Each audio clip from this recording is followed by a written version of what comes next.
Hello, and welcome to today's episode of Not Defined by Endo with me, Teniola. I have been on a mission to find and amplify the voices of amazing people who have founded health-focused businesses, services, or not-for-profit organizations. These people are working really hard to make a positive difference in the lives of people battling different kinds of health issues, or those just wanting to make better decisions regarding their health. Why am I doing this? Well, I'll tell you why. Living with illness is so difficult. Most times, it consumes and overwhelms us. It takes over our lives until we feel like there is nothing left to enjoy. So I decided that this season of the podcast would focus on people doing something good for health. Many of these founders discovered strength from their own personal lives and stories and are making such a great impact. I wanted to speak to them, understand their motivations, and get excited by what they have to offer. So join me on this journey and let's meet these inspirational people together.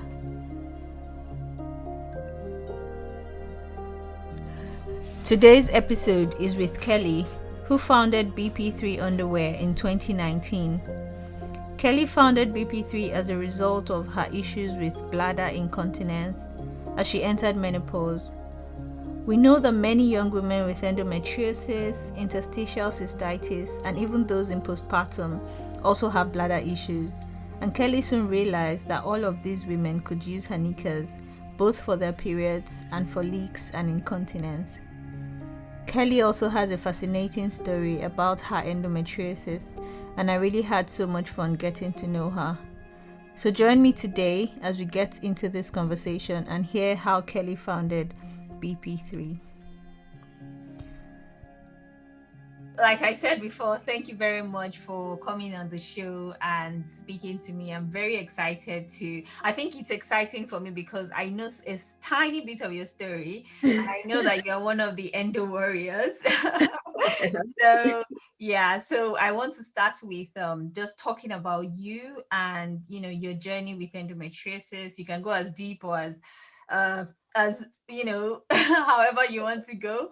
I don't think I can go that deep because I didn't know that I had it for a really long time. So I feel like, I don't know, I'm kind of like a basic endo warrior, I suppose, because I just dealt with it.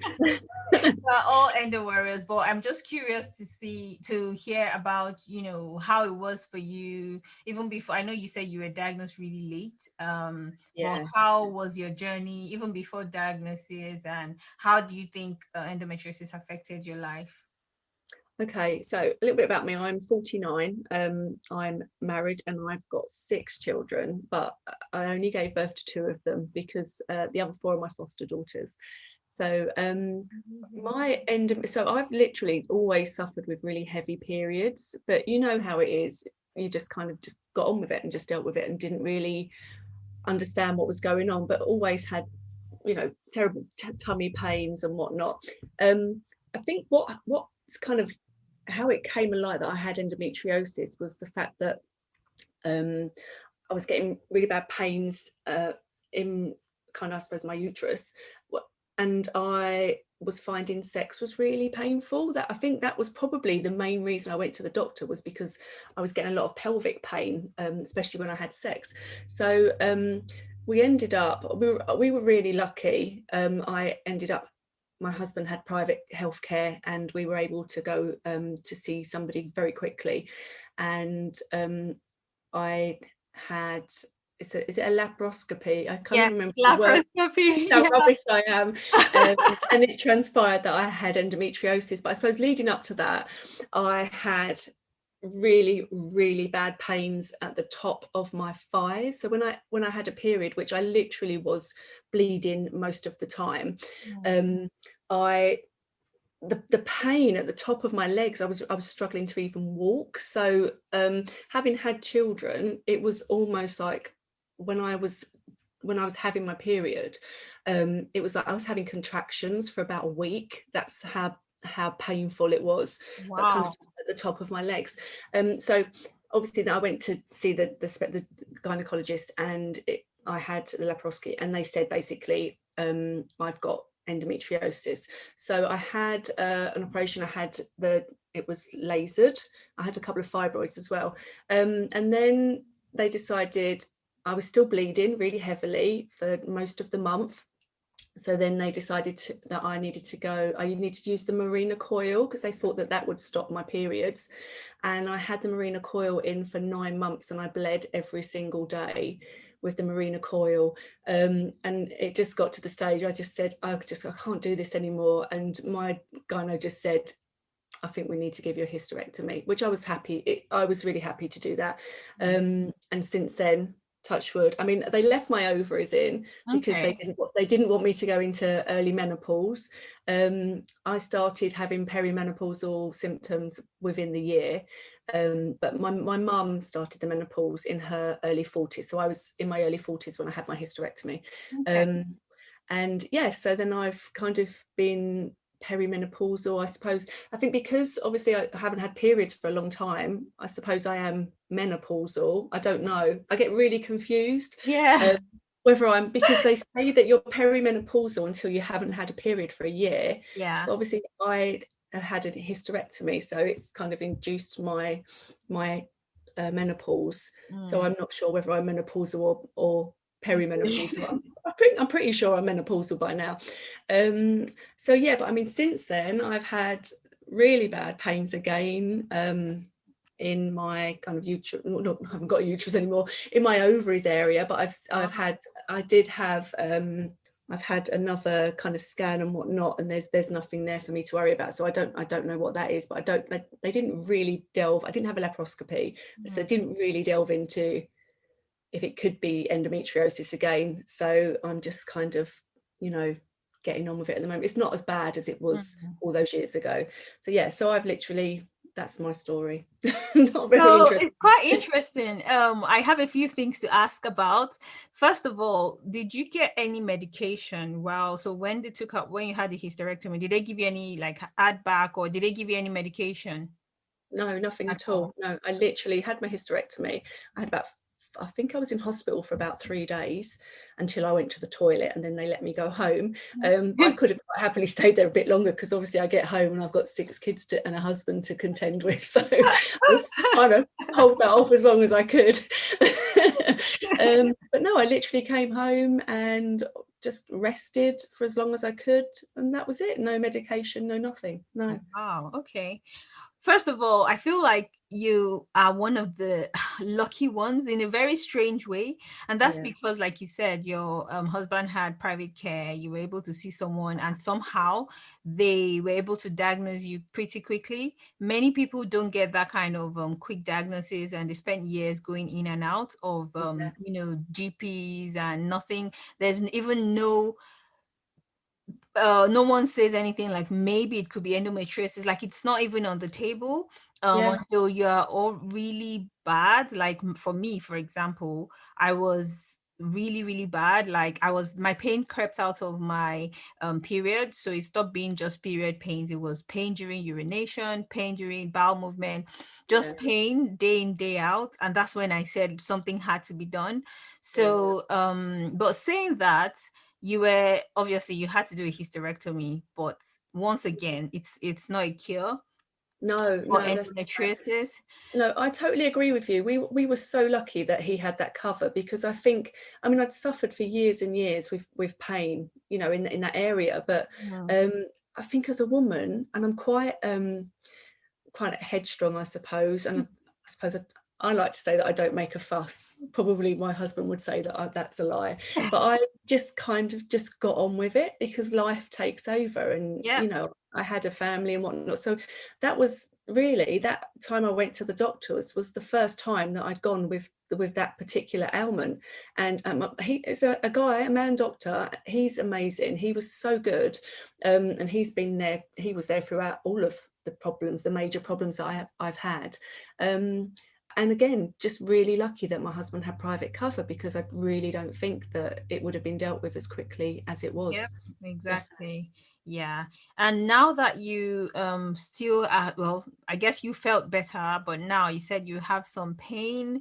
Do you think that is something you would pursue and just see if there's anything? I know they've said, there's nothing to be worried about, but yeah, well, this particular pain felt like it was in the same area, but I had blood tests done, I had a scan done, and I had to do stool samples, and then it turned out that there was blood found in my stools. So this was obviously something different. I've had polyps removed as well. So I tend to have a lot of problems down in those areas. I'm so lucky.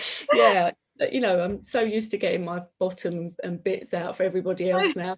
So they actually put me on the 2-week wait. Is it the 2-week wait list? So they it was like, basically it was for cancer. So this was just a couple of months ago, but thankfully the levels were really, really low for why they were bringing me in to put me on that wait list, and there was nothing there. It was clear again, so it was really strange. So again, I'm really lucky so far there's been kind of issues, but I've been rushed in really quickly, and that was on the NHS. Sadly, my husband doesn't work at that nice job, and we don't get private cover. Oh no.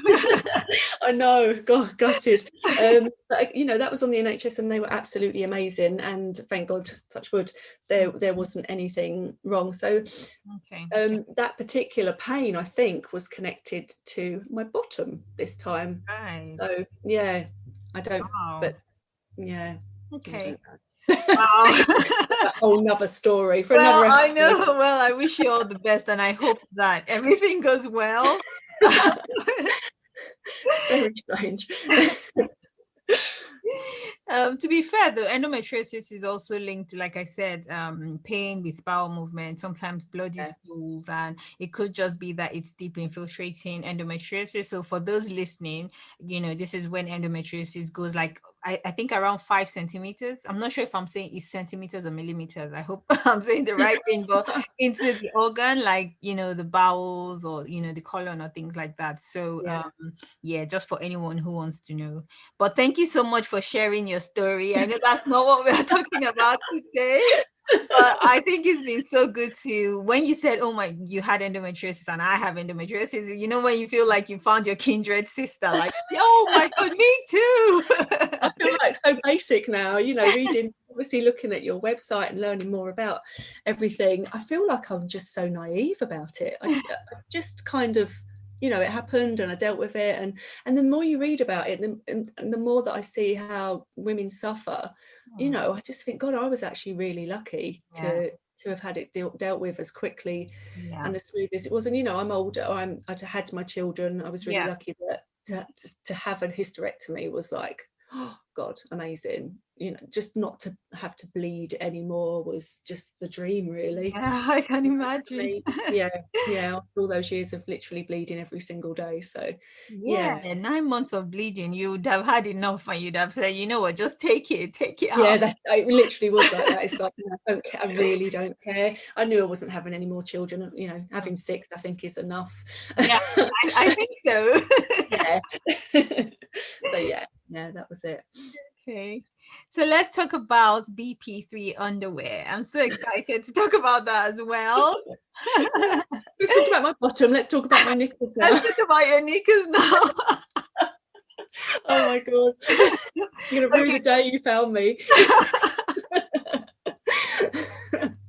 Oh, right. So my knickers. So I actually designed my knickers. They are knickers for bladder leaks and for periods. And basically, I've suffered with stress and urge incontinence probably since the day I had my eldest son, who's now 20.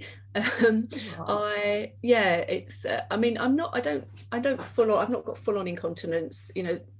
I don't wet myself every day, but I tend to find if I'm exercising or kind of walking around, or if I laugh too loud or sneeze, a little bit of wee will slip out. So basically I was playing hockey and felt really uncomfortable, and I knew that I needed some extra support in my knickers. I didn't want to use traditional sanitary products because I hadn't used any of those for years. When I was having my periods, I was using a menstrual cup. I feel like I was a pioneer for the menstrual cup because I like years. And so I had my hysterectomy in 2013, and I'd been using a cup for a good few years before that. Thank God as well, because how much I was bleeding, you know, to keep using those sanitary products, which would have been awful.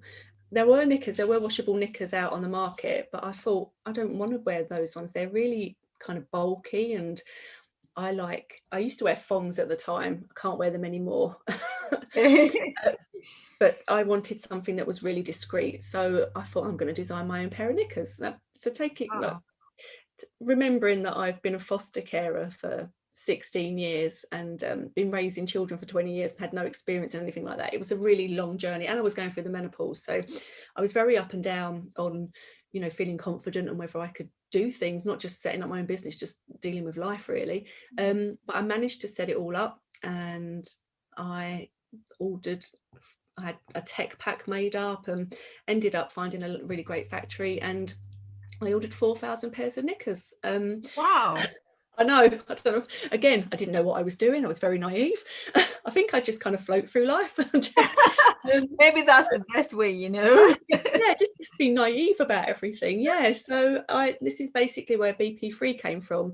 My knickers they're really lovely. The outer layer is made of it's 75% nylon and 25% elastane, so they're really kind of silky, soft knickers. Obviously, the top layer of the gusset is made of cotton, because that's the best thing for you to be sitting in all day.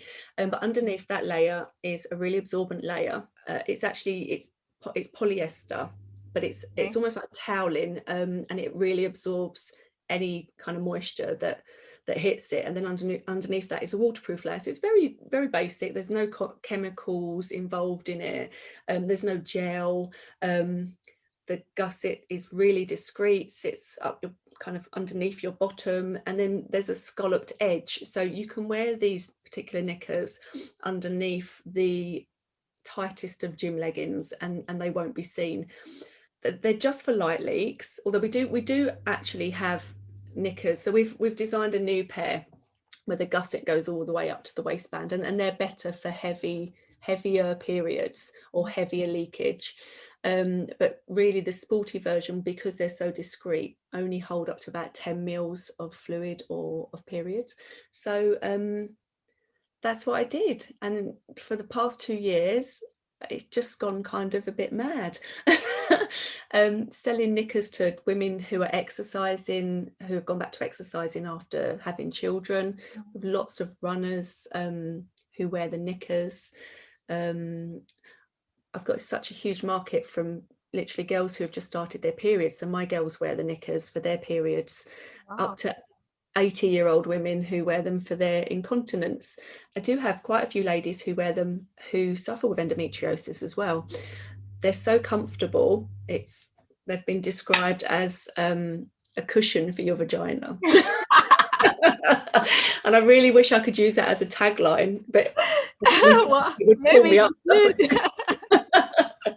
Yeah, a cushion for your vagina, which I thought was lovely. And I get some amazing feedback from people, and some people are really honest with their reviews that they put on the website, which is fab. And it's great that people are talking about it, because you know, incontinence just conjures up it's a horrible word, isn't it? It just reminds me of old ladies smelling of wee, you know, sitting in an armchair, and we're not all like that, actually. Some of us are still vibrant and I know want to feel feminine, and you know, still want to live our life to the full. So I need to make up a new word for incontinence. We kind of try and call it bladder leaks, but still, that I don't know, it's uncomfortable, isn't it? Really uncomfortable. It makes you feel, I know what you mean by making you feel like some old 90-year-old woman.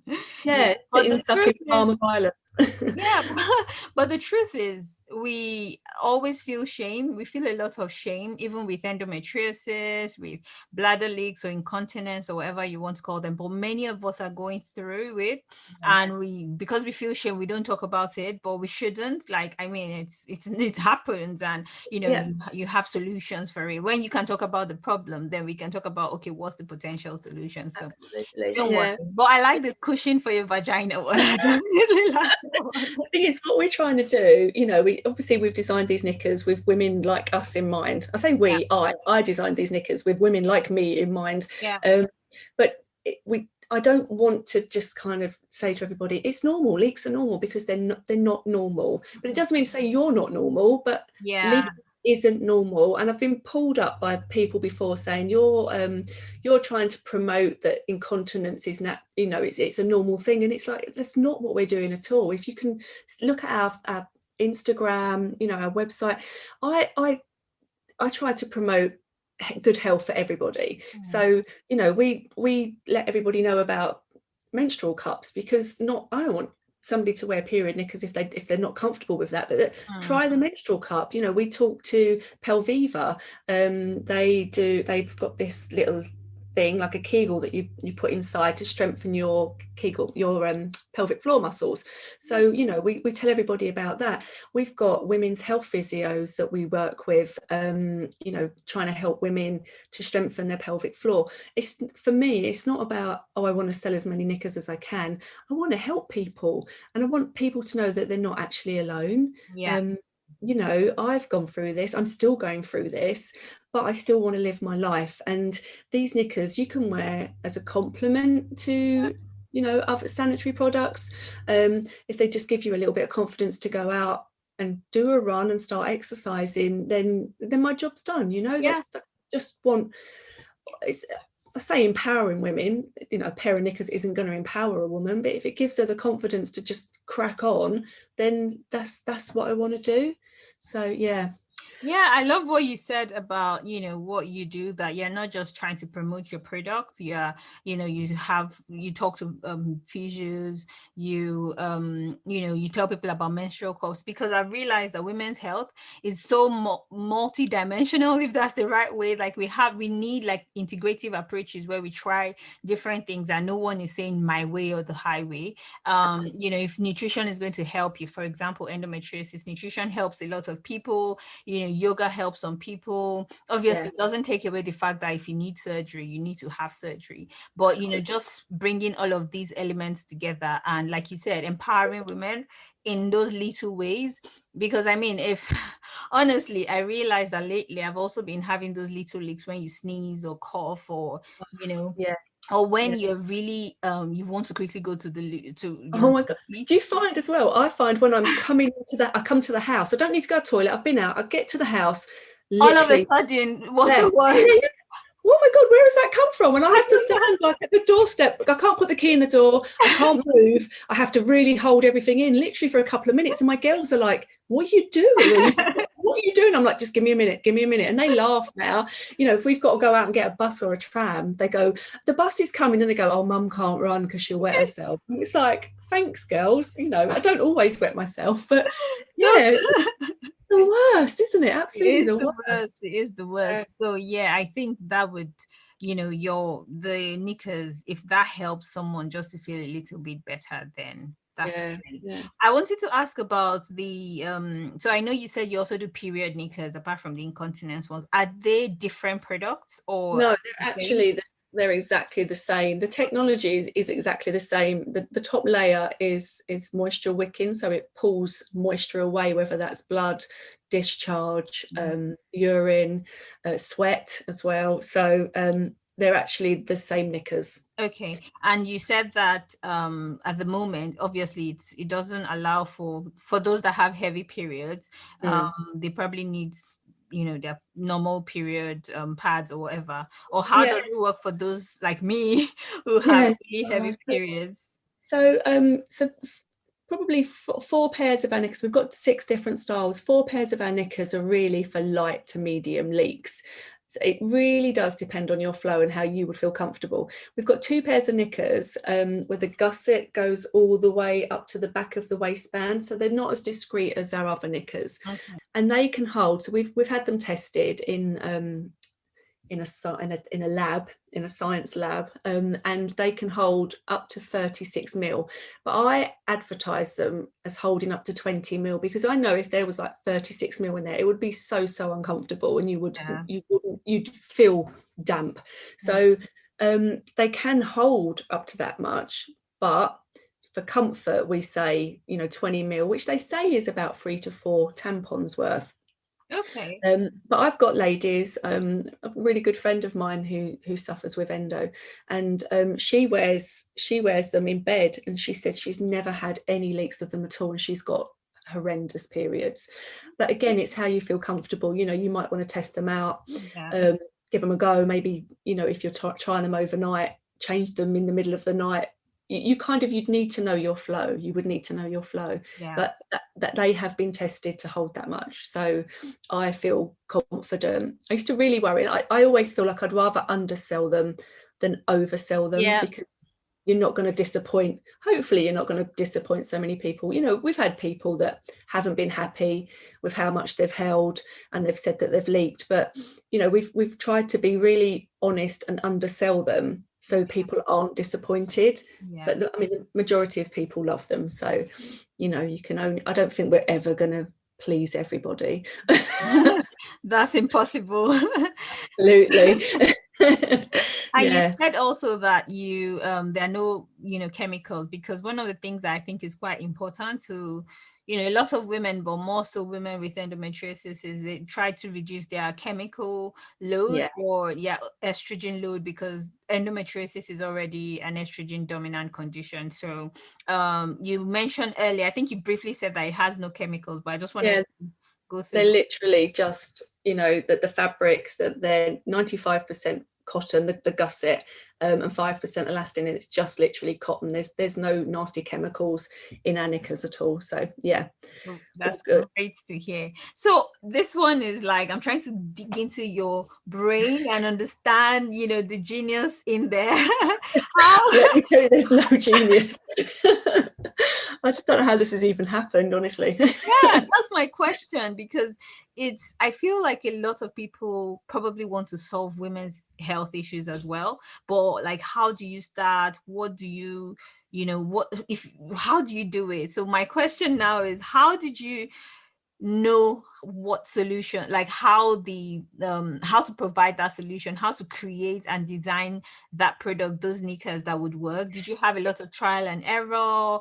How did it work? Honestly, I still look back and think, how did I do that? Because I've been at home with the kids for like 20 years, and I honestly think my confidence levels were so low. I could convince myself on a daily basis, I can't do anything, I can't do that, I can't do that. Going through the menopause, I don't know, I think I must have come through the other side of it. And I started work actually as well, up in London, and I had a really fantastic MD, and we went out for lunch one day to talk about my, how I've been getting on. And she said, "Oh, what do you do?" And I said, "Well, actually, I had this idea a couple of years ago, and my husband kept saying, you've got to do this. It's such a good idea. You've got to do it." And she said to me, "Do it. Why are you not doing it?" And I said, "Oh, I don't know. I've got this money saved and I probably could do it. But me and my husband want to buy a camper van. So when all the kids have left home, we're going to go camp, we're going to go across Europe and go camping." And she was like, "You can buy 20 camper vans once you've gone global with this business." She said, "This is an amazing idea." And I sat there and I thought, do you know what? What have I got to lose? It was hard finding it. I went on a couple of different courses to learn about fashion and stuff like that, and finding out the basics of how you'd even start to do it. So I had to find somebody to help me with my technical pack. I was looking up materials, which were the most absorbent materials. What can I use for this particular gusset, and what would be the best material for that? It was lots of little things, bits and pieces. I honestly think I've winged a lot of it, and I lucked out with the factory that I found, because the technology is out there already. The technology was already out there. It was basically me coming up with my design. So I knew exactly what I wanted, what would work for me. And I knew that I wasn't the only person in this position. And once I'd made my first pair of knickers, I actually made a pair of knickers first to test them out. And then my friends at hockey, because I play hockey, were like, "Oh," because we used to laugh and joke, "Oh, we've got to go to the toilet before the game." about 3 times, and then at half time we'd have to run off to the toilet again, and then when the game ended we were like over in the toilet. So I wore these knickers, and I was like going to everyone, I've made a pair of knickers, and they were like, that's a really good idea. So we talked about it, and they were like, I want a pair of your knickers. They used to call them my pissy pants. I'm sorry, I can't swear. So then that's when I thought, you know, this is actually a really good idea, and other people need these, and I just went for it. But it was, I do look back and think, I can't believe I did it. I can't actually believe that I stepped completely out of my comfort zone and have produced something that actually lots of women really like, and they're using, and, you know, it is changing some people's lives. I mean, I do get feedback. I cry. Some of the feedback I get, people send me emails saying these have actually changed my life. Wow. You don't realise. I know. I mean, how, like, you can't get any better than that, can you? Yeah. You cannot get any better than that you've actually helped somebody and given them the confidence to kind of crack on. So yeah, I don't know if that's the right answer to your question, but oh my goodness, no, it's really, like, I feel encouraged and motivated. First of all, I'm so happy that you went for it, because like you said, people are thanking you, and people have found it useful, and you've helped people, you know, gain their confidence. That's amazing. And the fact that, you know, you, like you said, you didn't know anything, almost like you didn't know what you were doing, but then you put the effort in. And I guess to anyone listening, you know, impossible is nothing. That's what we just, you know what, I was listening to, I've been on a walk with my husband this morning, and I was listening to a really good podcast, and I can't remember what the saying was now, but she said, you're not built with resilience, you have to learn resilience. So you're not built with resilience, you have to learn resilience. And I thought, you know what, that's so true, because you can go through life saying, oh no, I can't do that, but if you're not willing to push yourself out there, put yourself out there and try something, you will never be resilient. So you know, I do think it's really good to push yourself out of your comfort zone, but I always felt like there were times when I could, and I think it's the same now, there are certain times of the month where I feel really strong and I can cope with anything, and you can throw anything at me and I can deal with it. And there are other times in the month where I just don't want to get out of bed because I just can't deal with it at all. And that's human nature, isn't it? You know, to feel that way. But you just need to remind yourself that actually you've come this far, and you can do it, you know. But if you don't feel like doing it, don't get out of bed and don't do it. But the next day you're going to feel better and you can get on with it again. So I don't know, that's just utter nonsense, but you know. That's amazing. It reminds me of something I read. I think it was a quote somewhere, that when you are tired, learn to rest, not quit. So it's okay to, you know, there are days that you don't just feel up to it, especially if you're living with a chronic illness. To be honest, sometimes you're just overwhelmed and you're like, is this ever going to end? And can I do something outside of this? And this is, to be honest, I wanted people to know about amazing products out there, or amazing services out there for women, especially something that would be useful for women with endometriosis. And you know, many of them have weak bladders. I mean, like many of us, regardless of whether you have endometriosis or not, but specifically those with endometriosis, especially if they have bladder endometriosis. So that's why I was really excited to talk to you about this. But apart from that, I think just getting people to see that you can actually do something with you can have a purpose which can be born out of pain. Like yours, for example, it was born out of something that you were experiencing, and you were able to solve your problem and solve the problem of like thousands and thousands of other women. So I haven't solved the problem because thank you. I don't feel like I am. I just I obviously haven't solved my problem. I've still got my problem, but I'm making my life easier. You know, I'm not worried about being in the gym and then there's a big wet patch, you know, and the shame that comes with that. I know I feel confident going out, and you know, I'm not going to be damp.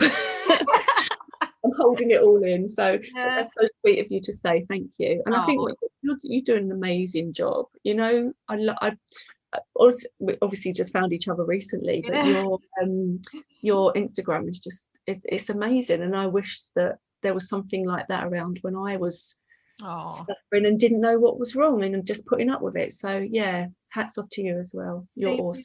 you. Thank you so much. Now I'm emotional. I sit here crying now.